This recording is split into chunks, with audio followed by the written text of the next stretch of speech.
मी इथे 3-4 बटाट्याच्या साली आणि आपण चहा करून जे उरलेली चहा पावडर असते ते छान स्वच्छ पाण्याने धुवून वाळत ठेवली होती. 2 चमचे चहा पावडर घेतले आणि बघा तुम्ही किती छान आपल्या जास्वंदाला भरपूर कड्या फुलांनी हे नेहमीच भरलेलं राहते माझं झाड. आणि याच्यामध्ये आहे ना मी थोडेसे 2 लिंबू म्हणजे ते आपण जे पिळून जे उरते साली असतात लिंबूच्या त्या टाकल्या. हे 3-4 दिवस मी भिजत ठेवल्या आणि बटाट्याच्या साली वापरल्या. आणि याच्यामध्ये बरेच घटक असतात, त्याच्यामध्ये पोटॅशियम, फॉस्फरस, नायट्रोजन आणि कॅल्शियम देतात. तर चहा पावडर मातीची pH सुधारते, झाडांसाठी उपयुक्त असते. आणि आपण लिंबूच्या सालीसुद्धा आम्लयुक्त माती बनवतात. त्याच्यामुळे हे खत आपण झाडांना खूप उपयुक्त असं ठरलेलं जाईल.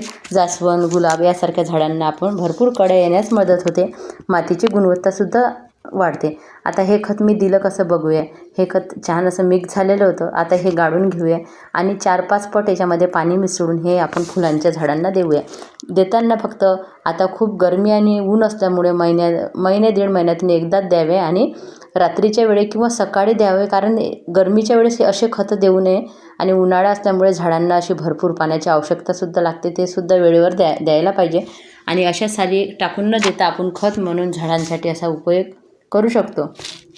आणि वारंवार खतं न देता आता उन्हाळ्याचे थोडे थांबून द्या. 1-2 महिन्यातून एकदा दिलं तरी चालेल.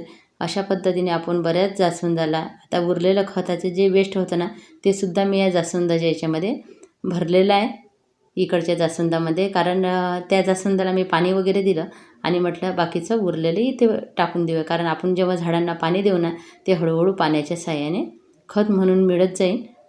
आणि विशेष म्हणजे बघा असे सुकलेले पानं वगैरे मी टाकून ठेवलेले आहे. कारण ऊन तर एकदमच वाढले आता 2 दिवस झाले.